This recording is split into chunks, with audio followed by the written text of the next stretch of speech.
Hindi shorthand की practice dictation 90 शब्द प्रति मिनट गति से डिक्टेशन 5 सेकंड में शुरू होगी।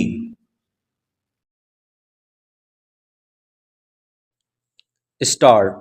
देश का वर्ष 2026-27 का आम बजट कुछ सुधारों की दूरगामी सोच की तस्वीर पेश करता है। हालांकि सरकार की पिछली सोच से यह बजट काफी धीमी रफ्तार में दिखा है। कारण साफ है कि अमेरिकी शुल्क का दबाव बना हुआ है। सरकार ने शुरुआती स्तर पर इस दबाव से बचने के लिए जीएसटी दरों में पहले ही कटौती कर दी थी ताकि घरेलू बाजार में तेजी बनी रहे। इससे तीसरी तिमाही के परिणाम भी आकर्षक रहे।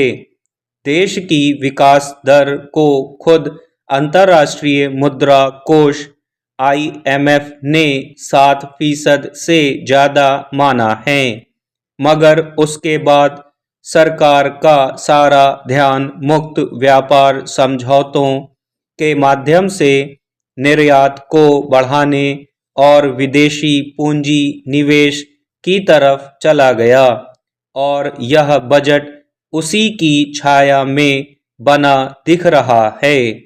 इसलिए पूंजीगत खर्चों में बढ़ोतरी के संबंध में भी कोई बहुत तेजी वाली घोषणा नहीं हुई, जो बीते कई वर्षों में सरकार की एक बहुत बड़ी ताकत रही है।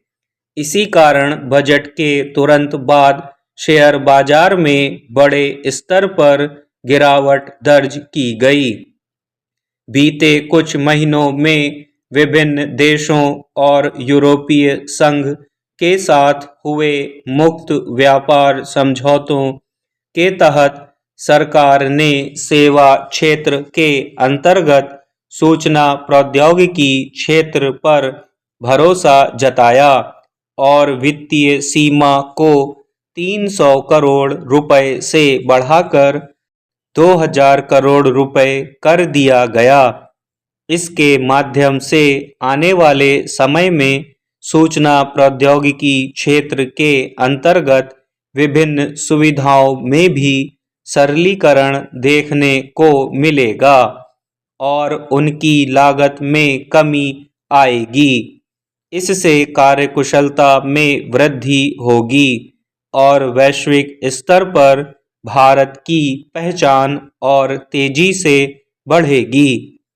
16वें वित्त आयोग की ओर से अपनी रपट 17 दिसंबर 2025 को संसद में प्रस्तुत की गई थी, मगर उसे शीत सत्र के अंतर्गत सरकार ने संसद के पटल पर नहीं रखा था।